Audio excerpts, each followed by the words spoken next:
We're here with a UFC Hall of Famer, Mark Kerr. Man, that doesn't happen all the time, right? Super Bowl week. I mean, you find everybody. Yeah, Yeah, a straggler. Man, you read his story, it's unreal. No, that thank story. you. And so good, they made a documentary about him and a movie. Oh my God! Yeah. I mean, that's got to be flattering, right? Sometimes I use the word surreal. It doesn't fit all the time, but I couldn't find a better one, right? I look at it like, what a blessing all this has turned out to be. Sometimes your curses turn into be blessings, right? And so that time frame and all those things I went through to get me to here has just been it's been a blessing. Yeah.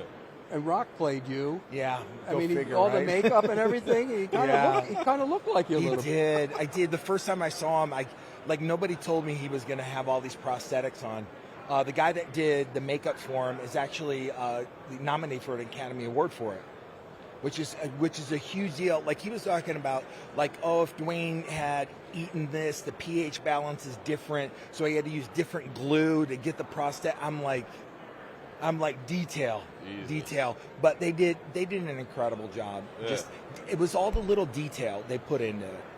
Which is just amazing. Let me ask you this, because you just said something powerful. Sometimes your curses turn into blessings, turn into miracles.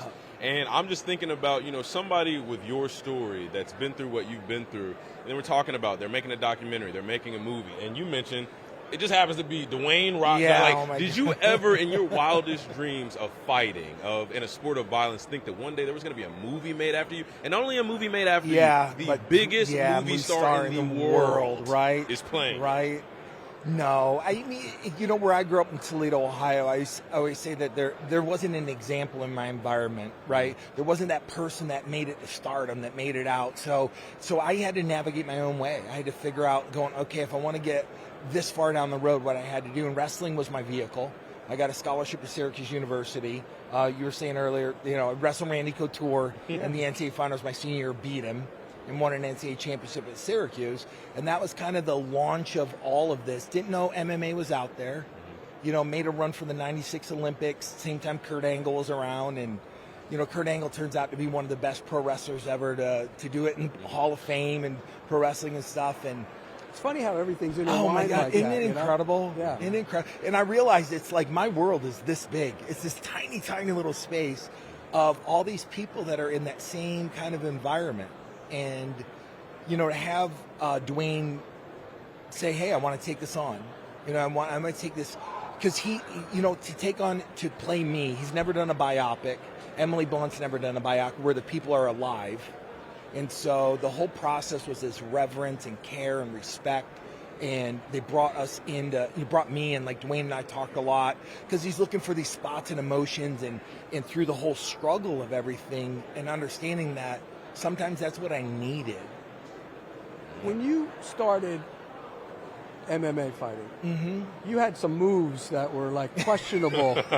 Very questionable. And by the way, more power to you. I love that. And Yeah. they had names and stuff too. Yeah. And So- you knocked so this is- some guy's teeth out. I with one of them? did. So my hands, the first fights were bare knuckle. Right. And so I still have a big scar on my right hand from where I knocked out 3 of his teeth. And he crawled out of the ring. He right? crawled out. He didn't want no more. You can actually see on film, one of the punches, they see his teeth fly in the air, and you have to rewind it and go, wow, I'm actually seeing his tooth fly out. But it inoculated my hand with the strep bacteria. When I got back, it was in Brazil. When I got back to the States, I spent 7 days in the hospital. I had surgery on my hand. Thought I'd never do it again. So what moves what were the names of the moves? Oh my God! Which ones got? So this is still outlawed? to this day, still the only submission by chin in the eye socket. Oh my God. So straight up. So Chin you to can the eye look. You socket. can look this up. I was fighting this guy named Daniel Bobish. It wasn't illegal, right? I put my chin in the socket of his eye and grabbed the back of his head, and I squeezed as hard as I could, and he tapped out. Oh my God. He had to tap out in 2 seconds. It He- wasn't long. Oh, it didn't take him long. He realized, and he told me, he goes, it wasn't the eye your chin was in. I thought my other eye was going to pop out of my socket. Damn. So the only chin to the eye submission in the history of UFC. I didn't know it was Could a you thing. show us what that's like with it? And I'll tell you, he's got a famous wrestling move too. Yeah. He likes, hey, you want to tell him about your twisty turny, Pete? Oh my God! He takes the guy and just listen. This guy, he wanted to be the Rock. He wanted to play you in this Oh my vibe. God. I'm telling you. I'll take it. I mean, these stories are great. Are you kidding me? They are, Yeah. and I want to know. Like, this isn't even like a story question, but so often I try to put myself in the mindset of somebody like you, to where they close the gate, and essentially one of y'all is going to walk out, and the other one probably is not. Yep. How do you get in that type of frame of mind? This is what's crazy. In retrospect, what I figured out, and I don't know where this comes from. In my mind, I had to always answer the question: if you and I got locked in a room, do I have the ability to be the one that comes out? I don't know where it comes from. It's like that competitive nature in me. And it's one of those questions where it's like, I had to answer it. I had to know if I could get to that level to be able to be the one that walks out of that room. And through the process of everything, it's just really understanding, like, I have gears and I have the ability to harness stuff in myself. I didn't know. What about, like, every fighter gets challenged They away do. from the ring? They do.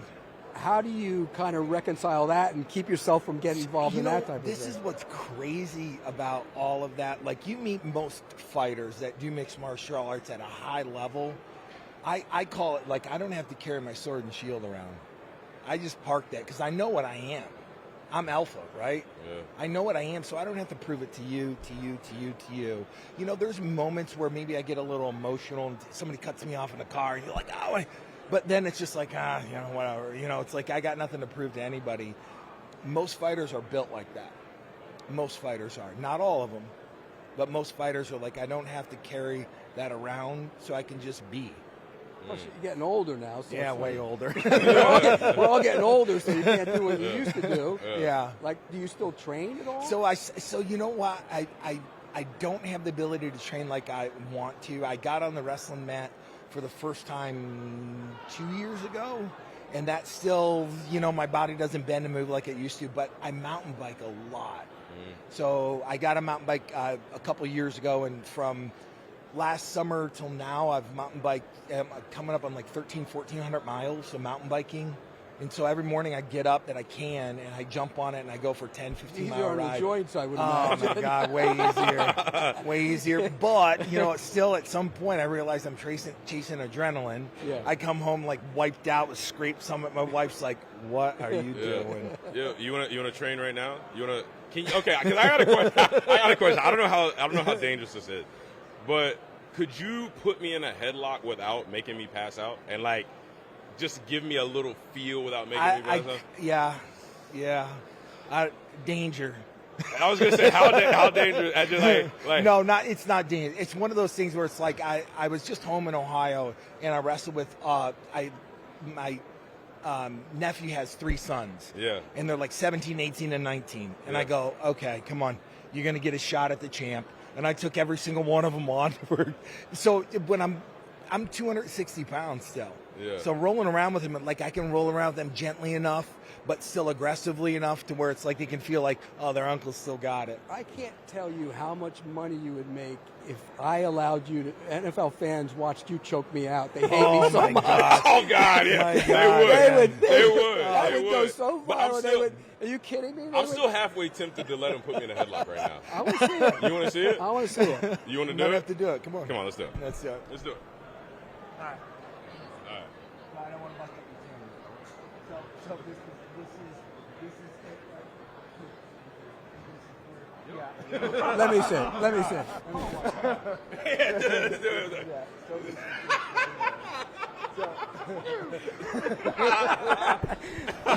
Yo, twist his neck while you're at it, man. Yo, you can't fly a workman's comp off of that. No. yo, just so y'all know, like he did not put any pressure you on can my feel neck it. at You all. can feel But it. just like My neck's gonna be sore the tomorrow. strength of your forearms, like I can feel that. Like Yeah. the way your Power. bones are structured, Yeah. that's not how normal That's human just power. bones Yeah, should feel. So you know what's amazing when you look at the fighters now, like that, I always look at evolution, right? Like you look at a quarterback 20 years ago, right? And you look at a quarterback now, completely different quarterback, same position, right? You look at a fighter 10 years ago and a fighter now, they've evolved at a pace which is unbelievable. Like to be able to have that kind of cardiovascular condition to do a 25-minute fight, 5 minute rounds, unbelievable. Are they better now? They are better now because the understanding of like what you need nutritionally, rehabilitation, what you need, all these different aspects of training, they understand it now on a level they didn't understand it 20 years ago, and those are quantum leaps. No, go ahead. No, I was going to say, but like football, it was more barbaric back then. Way more barbaric, man. Right. They've cleaned it up a lot. They've cleaned it up, and part of what I understand, like you get traditionalists that'll go, oh my God, Mark, I like Pride so much better, which is a Japanese company I fought for, right? Because it was more gritty. It was just more dudes just going at it. You can't always sell that to a housewife in Nebraska. She's not going to buy the pay-per-view. But when they clean it up and they make it to where they can sell it to middle America, right? They have to clean it up. It's one of those where the sport needed a little bit more structure. It needed when I was fighting, I could headbutt, I could elbow, I could kick you when you're down. I could do so much stuff that like you look at it and go, ugh. Yeah, that's not marketable. No, it's not at all. So the product's better, the athletes are better, the care's better. The UFC's taken a really vested interest in developing through the Performance Institute, all these different things to help and benefit the athlete, which is amazing. Yeah. You know, it's all the stuff I wished for when I was fighting. Like, oh my God, I wished they had this Performance Institute that could measure all these measurables and make me better. And they have that now. Yeah, well, you said, it's in a better place now. The sport's in a better place. It's more marketable. I want to talk about the best. Yeah. And when I talk about the best, I'm going to go down each weight class. Okay. And I want you to tell me who you think is the best at each weight class. Yep. Featherweight. Oh, boy. So lighter weights I don't know as well. Okay. So it's one of those things where lighter weight, like Marab, like right now, like what I see in the sport is if you don't have a solid wrestling base, you just can't, you cannot make it. Sean O'Malley. It's getting more up, though. Sean O'Malley. Yeah. So Sean O'Malley, right? He's one of my favorite fighters, but he's primarily a striker. Right. Yeah. And then you end up with watching just this, like, wrestler take over the fight. Right. And so I define wrestling as like a wrestler can hold you where you don't want to be held for as long as he wants to hold you there, and you can't do anything about it. And you'll see that in the UFC. Like an elite wrestler, he'll grab a hold of a striker and he neutralizes him. Okay. It's really cool stuff. Okay. Honestly, we can skip all the rest. Let's get to the heavy hitter. Yeah, let's get to the heavy hitter. Because I can tell you're going to have some combo for this one. So this Give us is the heavyweight goat. So Asbadal's good, right? But I still think John Jones, honestly, he's got more in him. And I get frustrated because there's years where he didn't fight. And I'm like, oh my gosh, you know how many good fights he could have had in those, because they were prime years. But he's been with the UFC a long time, and he deserves, my belief is he deserves an opportunity to chase that belt one more time. And I think just he's such a unique fighter. But my other choice is Alex Pereira. Ooh, I love him. Straight up dog. Yeah. Straight up dog. Like the last fight, like I was watching it with my son, and I go, Alex forgot who he was. He's a hunter. Like when he gets in the ring, you'll see him just cut the ring down, and he'll just corner you against the octagon, and you're like, oh boy, this is dangerous. He's an accurate striker. He's an unbelievable kicker. He comes from weird spots, like he doesn't load his hips when he kicks. Like when you're in the octagon, you can have these little tells. He doesn't do it. He like when he kicks, it's like his hips are straight. Normally you do this little cock and load. Yeah. It's just this crazy thing that he does, and he's probably my favorite. Last thing. Yeah. The UFC is now on Paramount Plus. Yes. That's us. Yeah. Thankfully. The sport, it's great for the sport, right? Here's the way, and I've thought about this, like, oh God, man, is this a good marriage? Is it a good match? And here's why. So when the UFC got more organized and they tampered down some of the violence and changed some of the rules, it made it palatable for more people, right? When you take it off a pay-per-view, put it on Paramount Plus, you open up a bunch of market and people that would have never bought it if it was still on pay-per-view. So I believe in the next 5 years, they have a 7-year contract, it will grow exponentially.